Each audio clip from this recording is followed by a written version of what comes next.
My name is Annalise Thorne, and for the last 10 years, my family has considered me a ghost. To them, the daughter they raised ceased to exist the day I chose love over a business deal. They are about to come face to face with that ghost, and they have no idea she's the one holding the strings to their entire future. They see the beautiful, restored historic building where we've agreed to meet, a place that has become the heart of our small town, and they probably see it as just another thing I have that they believe I don't deserve. What they don't know is that the man they called my foolish choice, my husband, the humble history teacher they so thoroughly despised, is the very person who now owns every penny of their staggering debt. They are walking into my world to beg for a lifeline, completely unaware that they're about to ask for it from the man they tried so hard to ruin. Before I tell you about the moment the power in our family shifted forever, a moment a decade in the making, I want to connect with all of you who have taken the time to be here. Please let me know in the comments where you're watching from today. I love seeing how far these stories can travel. And if you've ever been underestimated or had to fight to prove your worth to the people who should have believed in you all along, please hit that like button so I know I'm not alone. For anyone new here, make sure you subscribe because this is a community for people who understand that sometimes the most profound victories are the ones no one else sees coming. It all began on a suffocatingly humid Tuesday in August, a decade ago. The air in my father's study was thick with the scent of old leather, lemon polish, and desperation. I was 25 years old, still Annalise Vance then, and I felt less like a daughter and more like a corporate asset being assessed for liquidation. My father, Richard Vance, a man built like the foundations of the buildings he constructed, solid, unyielding, and cold, stood behind his massive oak desk. His face, usually a mask of command, was etched with a fine web of worry. My mother, Eleanor, sat poised in a wingback chair, her posture perfect, her expression a carefully curated blend of maternal concern and steely resolve. And my brother, Marcus, 2 years my senior and the anointed heir to the Vance construction empire, lounged near the fireplace, a smirk playing on his lips as if he were watching a particularly entertaining play. Annalise, my father began, his voice a low rumble that had commanded boardrooms and construction sites for 30 years. We are in a difficult position. A temporary one, he added quickly, as if admitting to weakness was a cardinal sin. Cash flow is tight. Some investments haven't matured as expected. He spoke in the clipped, vague language of a man allergic to bad news. I knew what it really meant. It meant the rumors I'd heard were true. Vance Construction, the monolith that had defined our family and our town for 2 generations, was sinking. My mother leaned forward, her pearls gleaming softly in the dim light. What your father is saying, darling, is that we have been presented with an opportunity. A lifeline, really. A way to secure our future. All of our futures. She said the word our, as if it were a velvet blanket she was trying to tuck around me, but it felt more like a net. Marcus pushed himself off the mantelpiece. Let's just cut to it. Dad's gambles in commercial real estate went bust. The company is leveraged to the hilt. We're about 3 months from insolvency. He delivered the lines with a cruel sort of relish, his eyes fixed on me. He enjoyed my discomfort. He always had. He was the golden child, the one groomed for the corner office, while I was the artistic one, the dreamer, a decorative but ultimately useless part of the Vance family portfolio. My father shot Marcus a glare, but didn't deny it. The admission hung in the air, heavy and rancid. He turned his gaze back to me. The Croft family has made us an offer. A merger. Croft Industries would absorb our debt, inject the necessary capital. It would be a partnership of equals. I knew of Croft Industries.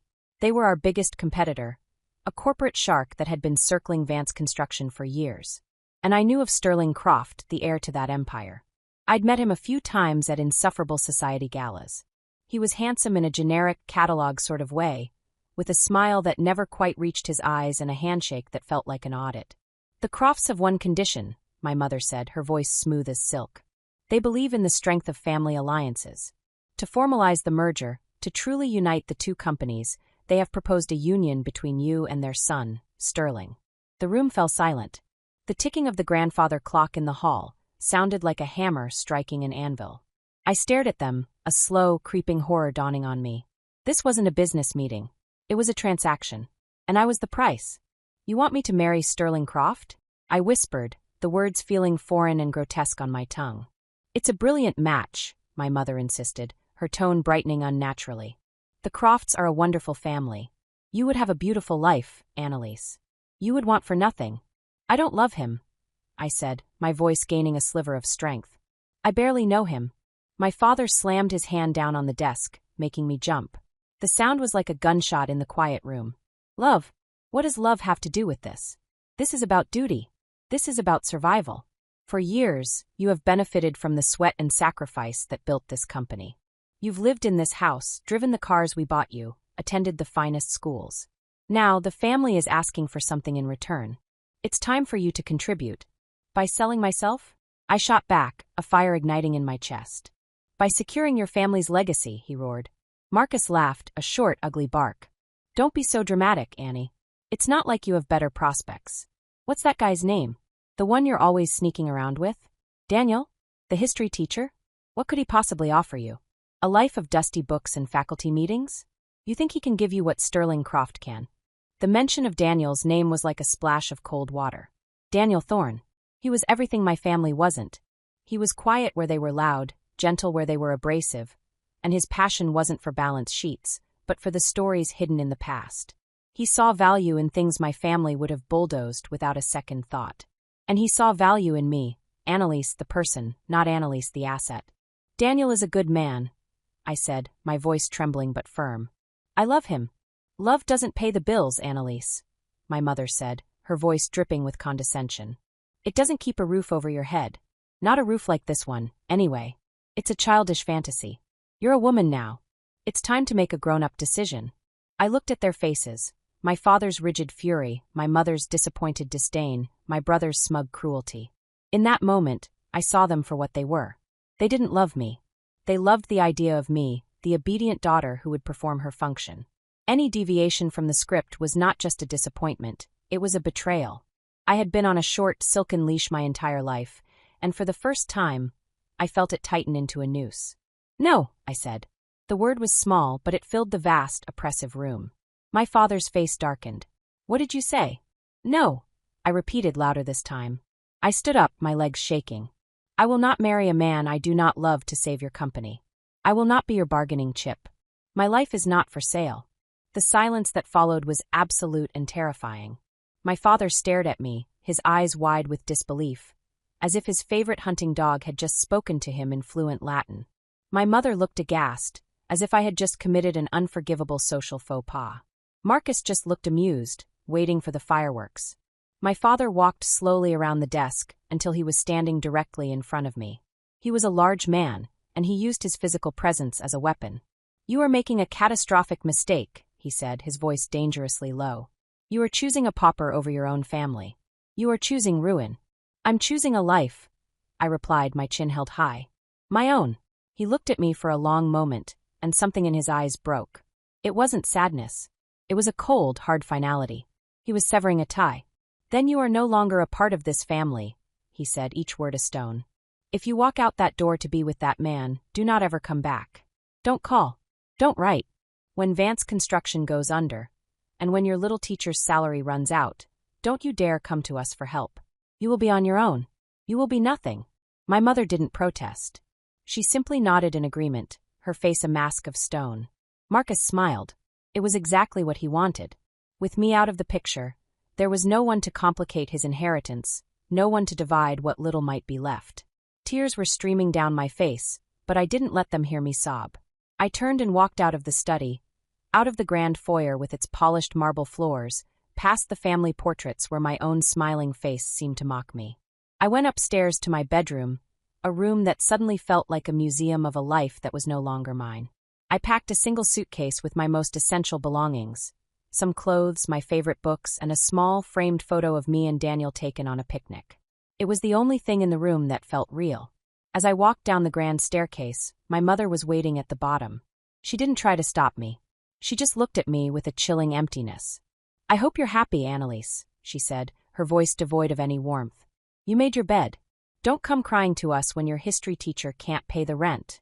I didn't answer. I just walked past her and out the heavy front door, which clicked shut behind me with an awful, definitive sound. The world outside the manicured lawns of the Vance estate felt huge and terrifying. I had no money of my own, no car in my name, no real-world skills beyond a degree in art history that my father had called a spectacular waste of tuition. I had nothing but a suitcase and the phone number of the man they called a foolish choice. I took a deep breath of the free, humid air and started walking toward my new life, toward the only person who had ever valued me for who I was. Daniel lived in a small, second-floor apartment above a quiet bookstore. The entire place could have fit inside my parents' living room. It smelled of old paper, coffee, and him. When I arrived on his doorstep, suitcase in hand, my face blotchy and stained with tears, he didn't ask questions. He just opened his arms and held me. I collapsed against him, and for the first time all day I felt safe. Life with Daniel was a shocking adjustment. We were poor. Not Vance poor, which meant skipping the summer trip to Europe, but actually poor. We ate pasta with butter and garlic for dinner 3 nights a week. We watched movies on his small, staticky television instead of going out. I got a job as a waitress at a diner, the greasy smell of bacon clinging to my clothes and hair. I took another part-time job shelving books at the very store Daniel lived above. My hands, once soft and manicured, became calloused and dry. The shame was a constant, bitter companion in those early days. One afternoon, while waitressing, I saw my mother and some of her friends come in for lunch. They were seated in another section, but I saw the moment she recognized me. Her eyes widened in horror, and she quickly whispered something to her friends. They all turned to look, their faces a mixture of pity and contempt. My mother didn't acknowledge me. She didn't even look in my direction again. They finished their meal and left, leaving a painfully large tip at their table, as if it were charity for the help. I felt a hot, burning humiliation creep up my neck. I went into the back and cried by the dumpsters. Daniel found me there. My manager had called him worried. He wrapped his arms around me and let me cry. "There is no shame in honest work, Annalise," he said softly, wiping my tears with his thumb. "The shame belongs to those who judge it, to those who value a person's bank account more than their character." It wasn't just the public humiliations. It was the constant grinding struggle. Our beat-up old car broke down, and the $500 repair bill felt like $1 million ransom note. We had to take the bus for a month until we could save up enough to fix it. We argued over things I'd never imagined arguing about, like whether we could afford to turn on the air conditioning or if we should buy the name-brand cereal. My family's presence was a malevolent ghost that haunted our small apartment. Their influence stretched further than I'd imagined. Daniel was up for a promotion at the high school, a department head position that came with a small but desperately needed raise. He was the most qualified candidate, the most beloved by the students. But he didn't get it. The principal, a man who played golf with my father every other weekend, gave the job to someone less experienced. He told Daniel it was because he lacked long-term community commitment. It was a clear, targeted punishment. My father couldn't control me anymore, so he was hurting the man I loved. That night, Daniel was quiet, a deep, wounded look in his eyes. For the first time, I saw him doubt our path. "Maybe they were right, Annie," he whispered into the darkness of our bedroom. "Maybe I am a foolish choice. I can't even give you a comfortable life. I'm dragging you down with me." I turned on the lamp, my heart aching for him. I took his face in my hands. "No," I said, my voice fierce. "You listen to me, Daniel Thorne. Being with you is the only smart choice I've ever made. A comfortable life isn't about the size of the house. It's about feeling safe in it. I have never felt safer than I do right here with you. They didn't take that job from you because you're a fool. They took it because they're afraid of you. Because you have something they can't buy or bully or control: integrity." That conversation was a turning point for us. We stopped seeing our situation as a struggle and started seeing it as a project. We were building a life from scratch, and it was ours. Every dollar we saved, every small victory felt more meaningful than any luxury my parents had ever handed me. We found joy in simple things. Our date nights became long walks through the historic parts of town. Daniel would point out the architectural details of old buildings, telling me their stories, who lived there, what they witnessed. His passion was infectious. He could make a crumbling brick facade sound like a scene from an epic novel. It was on one of those walks that everything began to change. We found it on the forgotten edge of town, where the prosperous streets gave way to overgrown lots and shuttered warehouses. It was the old Blackwood Mill, a hulking, derelict structure from the late 19th century. It was slated for demolition, a casualty of urban renewal. Most people saw it as an eyesore. The windows were shattered, the roof was sagging, and the whole building was being slowly consumed by ivy. But we saw something else. Daniel stopped dead in his tracks, his eyes wide.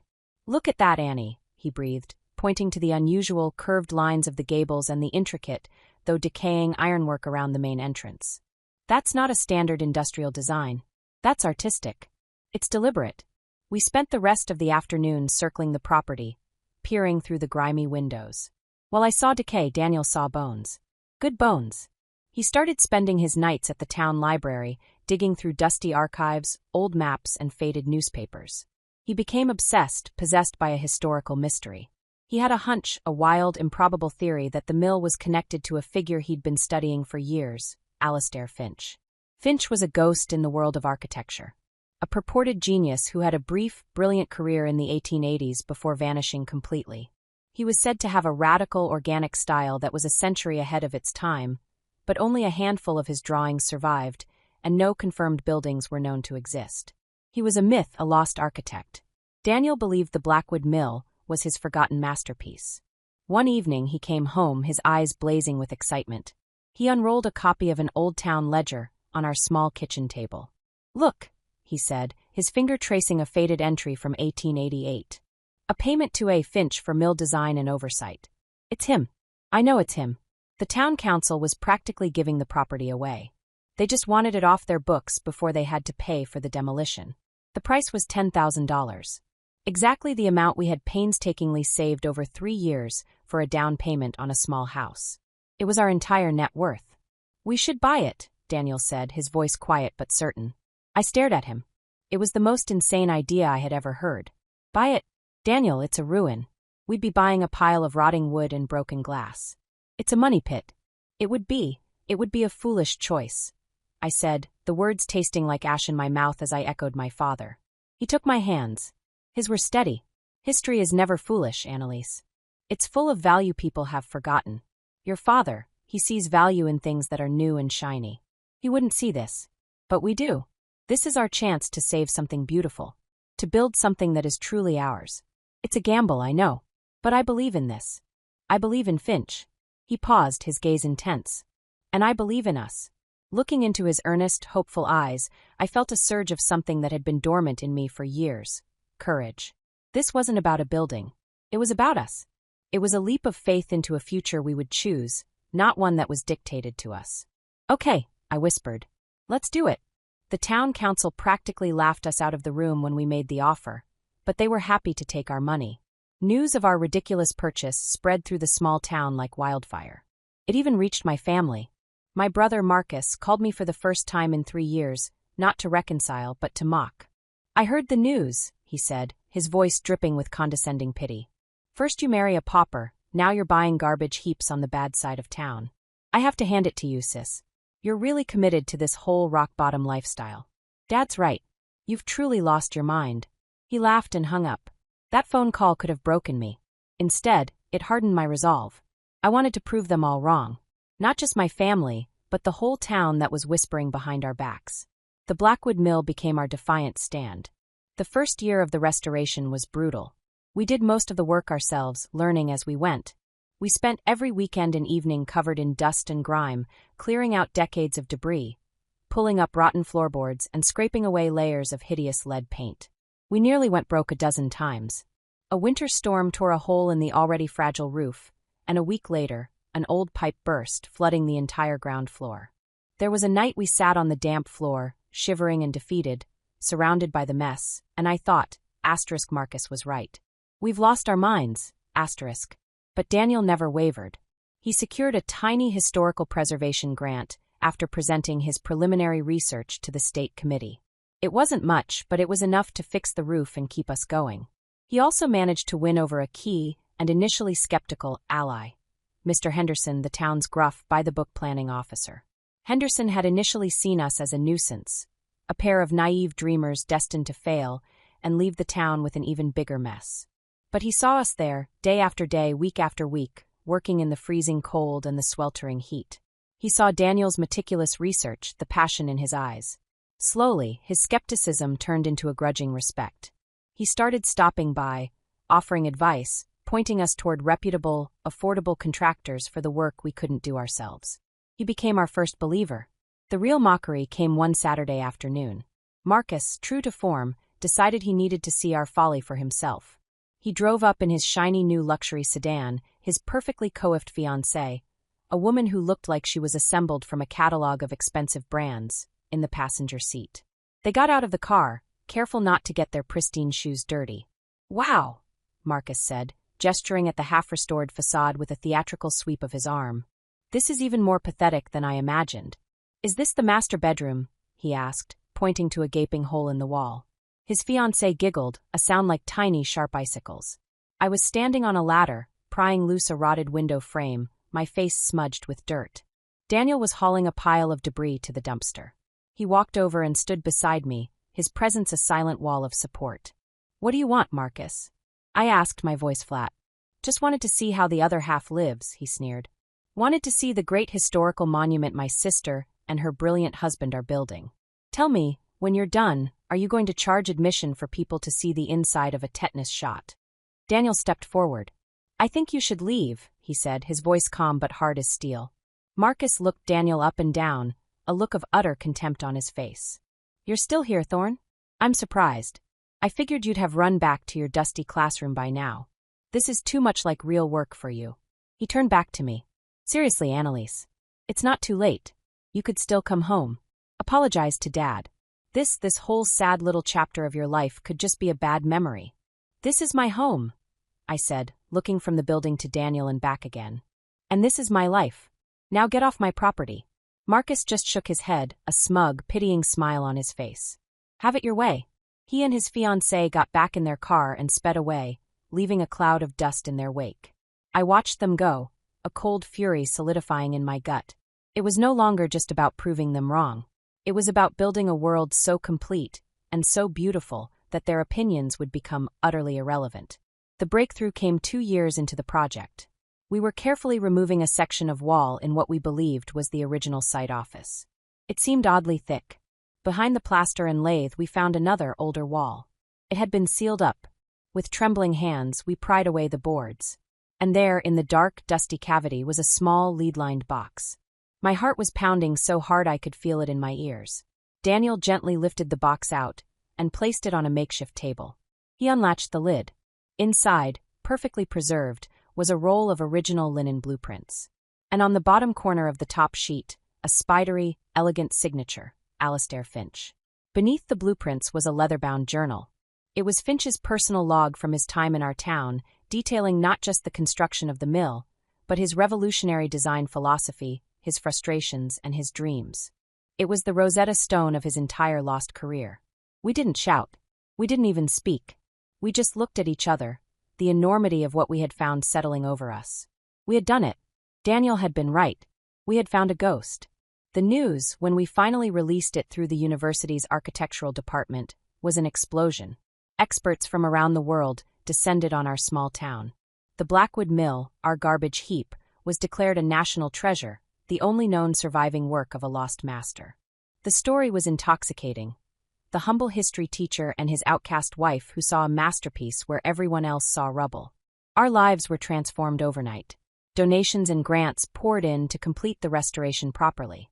We established the Blackwood Mill Foundation to manage the site, which became a museum, a cultural center, and a testament to the power of seeing what others miss. We were no longer poor. We weren't Vance-level rich, but we were comfortable, secure, and most importantly, we had earned it ourselves. Daniel became a sought-after consultant, a respected public historian. And I, the girl with the useless art history degree, found myself as the executive director of a major cultural institution. As our star rose, we heard whispers of my family's decline. The Croft merger had, of course, fallen through after my refusal. My father, in a desperate attempt to recover, had taken on a series of increasingly risky and speculative projects. Marcus, now in a senior role, was making a mess of things. He had his father's arrogance, but none of his instincts. They were underbidding on contracts, cutting corners on materials, and their reputation, once ironclad, was beginning to rust. One evening, we attended a town fundraising gala. It was the first time I had been to such an event in years, but now we were the guests of honor. Across the crowded room, I saw my father. He was standing alone, looking older and smaller than I remembered. He caught my eye, and then his gaze shifted to Daniel, who was standing beside me, talking animatedly with the mayor. I saw the look on my father's face. It wasn't pride. It wasn't regret. It was pure, undiluted contempt. Even now, after everything we had accomplished, all he could see was the humble history teacher who had stolen his daughter and, in his mind, ruined his plans. He still didn't get it. He never would. But things were about to change in a way he could never have anticipated. Because Daniel, my quiet, gentle husband, had started a new hobby. Using the income from our foundation, he had started a small, ethical investment fund, focusing on preserving local businesses. And he had been following the decline of Vance Construction very, very closely. The phone call came on a crisp autumn morning. I was in my office at the mill, the sunlight streaming through the beautifully restored arched windows, when my phone rang with a number I hadn't seen in a decade. My heart lurched. I answered, my hand trembling slightly. Annalise. The voice on the other end was my mother's, but it was a voice I barely recognized. It was thin, strained, and stripped of all its usual icy authority. It was the voice of a woman who had run out of options. "Mother," I said, keeping my own voice neutral. There was a pause. "We need to see you," she said, the words coming out in a rush. "It's important. It's about the family." The word family felt like a bitter joke. For 10 years, I hadn't been family. I had been a cautionary tale, a ghost. After a decade of silence, you decide now is the time to talk? "Please, Annalise," she begged, and the raw desperation in her voice was jarring. We were in trouble. Serious trouble. I told her I would think about it and call her back. I hung up the phone and stared out the window at the world Daniel and I had built. That evening, I told him about the call. He listened patiently, his expression unreadable. "They're going to ask for money, Annie," he said simply. "I know," I replied, sinking into a chair. And a part of me, a small, ugly part, wants to say no just to watch them squirm. To give them a taste of the same medicine they gave us. Daniel came and knelt in front of me, taking my hands in his. "Whatever you decide to do, I am with you 100%. But you should know, I've been following their situation." He hesitated for a moment. "They're not just in trouble. They're on the brink. Their debt was sold off last week to an anonymous investment firm. They're facing complete liquidation." He didn't say more. He didn't need to. He was giving me the space to make my own choice. "Tell them to meet me here," I said finally, a plan forming in my mind. "At the mill. Tomorrow at 2. The setting was important. I wanted them to be on my territory, surrounded by the proof of the life they had dismissed as foolish. The next day, I watched from my office window as their car, an older model than I would have expected, pulled into the visitor's lot. My father, mother, and brother got out. They looked like faded photographs of the people I remembered. My father's broad shoulders were slumped, his expensive suit looking a size too big for him. My mother's face was a roadmap of anxiety, her usual perfect composure gone. And Marcus just looked defeated, his usual arrogance replaced by a sullen, resentful silence. They stood for a moment, staring up at the magnificent building, at the gleaming wood and polished brass, a place they had once mocked as a garbage heap. The irony was so thick it was almost suffocating. I had them shown into the Foundation's conference room. It was a beautiful space, with a long table made from reclaimed timber from the original mill floor, and a wall of windows overlooking the rushing creek that had once powered the machinery. I let them wait for 5 minutes before I walked in. Daniel was in the adjoining archive room, the door slightly ajar. I took a seat at the head of the table. They all looked at me, their eyes full of a desperate hope that was painful to watch. For a long moment, no one spoke. It was my father who finally broke the silence, his voice a gravelly rasp. "This place," he said, looking around the room. "It's impressive. We like it," I said simply. It was Eleanor, my mother, who took the lead. She was always the diplomat. "Annalise, we know we haven't been in touch. There are things regrets. But we are here now because we have nowhere else to turn. We are your family." "Am I?" I asked, my voice dangerously quiet. Because I seemed to recall being told very clearly that I was not a part of this family. That I was nothing. My father flinched as if I'd struck him. Marcus stared down at the table, tracing the wood grain with his finger. My mother pressed on, her voice cracking. "Your father's company, Vance Construction, it's going to be destroyed. We took on too much debt. We made mistakes. Last week, a private equity firm bought the debt from the bank. They're vultures, Annalise. They're going to strip the company for parts, sell the assets, and fire everyone. Hundreds of people will lose their jobs. The legacy your grandfather built will be gone. And what do you want from me?" I asked, already knowing the answer. "We need a loan," she blurted out, the words tumbling over each other. "A significant one. Enough to pay off the debt and stabilize things. We can pay you back with interest. We swear it. You're our only hope. Please, Annalise. Do it for the family. For your name. For your brother's future. I leaned back in my chair, letting her words hang in the air. The sheer, breathtaking hypocrisy of it all. They had cast me out, mocked my life, hurt my husband, and now they were here, invoking the very family ties they had severed, begging me to save the legacy they had valued more than their own daughter. I looked at each of them, at the desperation etched on their faces. I felt a cold, calm power settle over me. The scared, broken girl was gone. Why should I? I asked. Why should I help the people who threw me away in my darkest hour? Where was my legacy when you told me I was nothing? Where was my family when my husband was denied a promotion because of you? You didn't care if we starved. You just cared that I disobeyed. Just as my mother was about to launch into another pleading justification, the door to the conference room opened. Daniel walked in. He was holding a simple manila folder.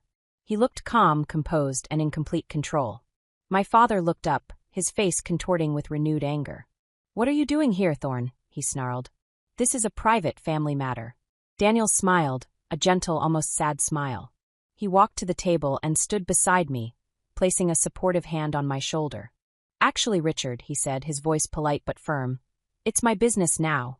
He opened the folder and slid a document across the polished table toward my father. It was a purchase agreement. My father picked it up, his hands shaking as he read it. His brow furrowed in confusion, then his eyes widened in dawning horror. He looked from the paper to Daniel and back again, his face draining of all color until it was a pasty, ashen gray. What is this?" he stammered. "That," Daniel said calmly, "is the paperwork confirming that my investment firm, Thorne Historical Ventures, is the anonymous entity that purchased the complete debt portfolio of Vance Construction last Tuesday. I own your company, Richard. Or rather, I own its debt, which at this point is the same thing." A choked gasp escaped my mother's lips. She stared at Daniel as if she were seeing him for the first time. Marcus looked up, his jaw slack, his eyes wide with utter, uncomprehending shock. He looked like a boy who had just seen a ghost. My father crumpled the paper in his fist. "You, the teacher?" he whispered, his voice trembling with a mixture of rage and disbelief. "How? You were right about one thing all those years ago," Daniel said, his gaze unwavering. "A history teacher's salary isn't much. But it turns out that restoring a priceless architectural masterpiece, one that you all dismissed as a pile of junk, is quite profitable. We invested wisely. We started a fund to help local businesses, the kind of businesses that bigger firms often overlook. When I saw Vance Construction's debt was for sale, I bought it. Not for revenge," he said, though I knew a small part of it was, "but to stop a predatory firm from gutting it and firing all the good people who have worked for you for years. People who deserve better." He looked from my father to my mother, his voice growing stronger. "You cast my wife aside. You called our life foolish. You belittled our choices. You never once called to ask if she was happy, if she was safe, if she was okay. You only cared about what she could do for you. This building," he said, gesturing around the beautiful room, "this life we built together, our success, our happiness, it all came from the foolish choice you despised so much. The history teacher and the art historian. It seems we understood value in a way you never did." The silence in the room was absolute. It was the silence of a world turned completely upside down. The silence of a reckoning that had been 10 years in the making. My family stared at the man they had dismissed as a pauper, the man who now held their entire world in the palm of his hand. And for the first time, they were utterly, completely speechless. In the crushing silence that followed Daniel's revelation, my father's face went through a rapid, terrible series of transformations. The ashen shock curdled into a dark, mottled rage. He lunged to his feet, the chair scraping violently against the floor. "This is a trick. A sick joke. You can't do this," he bellowed, his voice cracking with impotence. He looked less like a captain of industry and more like a deposed king, raving in the wilderness. "It's all perfectly legal, Richard," Daniel said, his voice maintaining its infuriating calm. "The documents are ironclad. Your company, your debt, it's all mine to manage." My father turned his wild eyes on me. You put him up to this. This is your revenge, isn't it? To humiliate us. To destroy your own family's name." All eyes in the room swiveled to me. They were waiting for me to gloat, to twist the knife, to pronounce their sentence. My mother looked at me with a new kind of fear. My brother looked at me with a dawning, horrified respect. They had seen me as a pawn for so long, they couldn't comprehend that I might now be a queen. I ignored my father's accusation. I turned to my husband, my partner. What are the terms? I asked, my voice clear and steady. The question was a statement in itself. It told everyone in the room that this was our decision to make together. Daniel looked at me, a flicker of pride in his eyes, before turning his attention back to my broken family. I have no intention of destroying Vance Construction, he said. But things are going to change. Drastically. There are conditions. He slid another piece of paper across the table. It was a memorandum of terms. Here is the deal I am offering. I will restructure the debt and provide the capital to stabilize the company. I will not call in the loans and force bankruptcy. In exchange, he paused, letting the weight of his words settle. Condition 1, he continued. Richard, you and Marcus will step down from all leadership and executive positions. Effective immediately. You will retain your shares for now, but you will have no operational control. I will be appointing a new professional CEO to run the company. Marcus made a strangled noise, but his father's stony glare silenced him. Condition 2, Daniel said. The company will adopt a new ethical charter. No more cutting corners. Employee welfare and build quality will become the primary metrics of success, not just risky, high-margin growth. Your workers will get the raises they've been denied for years, and their benefits will be restored. My father sank back into his chair, looking utterly deflated. He had built his empire on aggressive, cutthroat tactics. This was a repudiation of his entire life's work. Condition 3, Daniel said, his gaze softening slightly as he looked at me. This one is Annalise's. You will hold a company-wide meeting. At that meeting you, Richard, will issue a formal, public apology to your employees for the recklessness that put their livelihoods at risk. The idea of my father, the proudest man I had ever known, apologizing to anyone, let alone his own workers, was so unthinkable it was almost comical. He looked like he had swallowed poison. And finally, I said, speaking for the first time since laying out the New World Order. There is a fourth condition. A personal one. I looked directly at my mother, then my father, then my brother. The four of us will attend one family therapy session together. Not to reconcile. I think we are long past that. But for you to sit in a room with a neutral professional and finally listen, without interruption or justification, to the full impact of what you did. You will hear what it was like to be cast out. You will hear what it was like to be told you were worthless. And you will do it not because you want forgiveness, but because it is a term of this deal. It is the price of your survival. The room was silent again. But this was a different kind of silence. It was the silence of acceptance. The fight had gone out of them completely. They had no leverage, no power, no choice. They left not long after that, not with a bang but with a whimper. My mother couldn't look me in the eye. Marcus mumbled a defeated okay, and shuffled out like a chastened child. My father was the last to leave. He stopped at the door and looked back at me, his face a ruin of conflicting emotions. For a fleeting second, I saw a glimmer of something I had never seen before. Not respect, perhaps, but a dawning, painful understanding. Then it was gone, replaced by the familiar mask of bitter pride. He turned and walked away without another word. When they were gone, I stood up and walked to the window, watching their car pull away until it was just a speck in the distance. I felt a profound, bone-deep exhaustion, as if I had been holding my breath for 10 years. Daniel came up behind me and wrapped his arms around my waist, resting his chin on my shoulder. "Are you okay?" he asked softly. I leaned back against him, the solid warmth of his body a comforting anchor. "I don't know what I am," I confessed. Vindicated. Sad. Angry. Empty. All at once. I turned in his arms to face him. "Why didn't you tell me you were going to do this, Daniel? Buying their debt." He sighed, his gaze full of love and a hint of guilt. "A few reasons. I wanted to protect us. If they collapsed chaotically, it could have caused problems for the whole town, for our friends.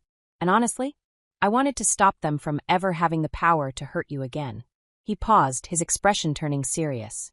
"But mostly I did it because I wanted them to see, just once, what they actually threw away. Not the money, Annie. You. I wanted them to be forced to look at you in this place that you built and understand the magnitude of their mistake." He cupped my face in his hands. "You are the most valuable thing in my world.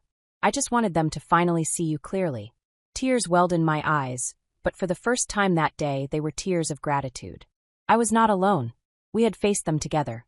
Our partnership, forged in poverty and hardship, had become an unbreakable fortress. A year later, the world looked very different. Vance Construction, under its new CEO and Daniel's watchful oversight as the primary creditor, was slowly stabilizing.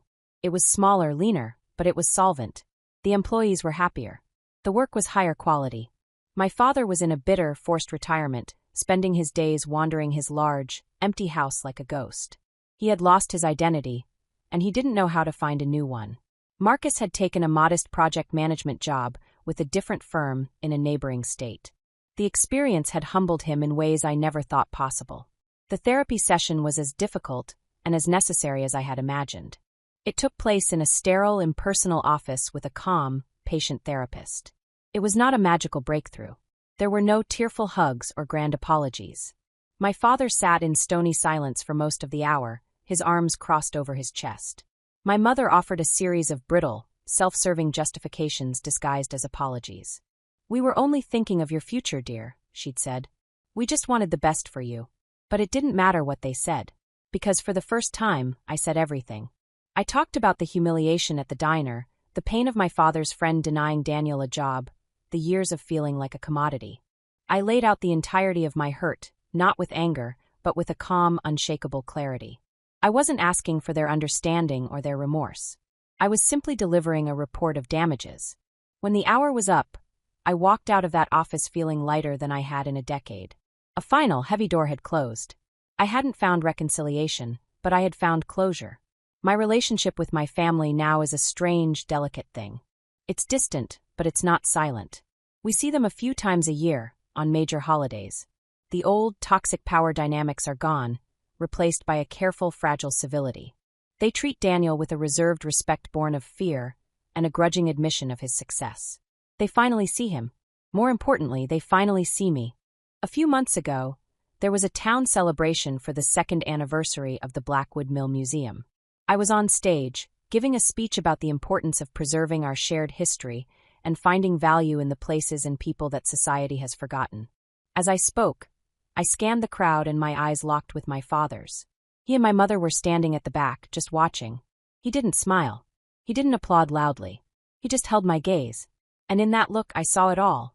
The regret, the loss, the bitter pride, and a tiny, undeniable flicker of what I had craved my entire childhood.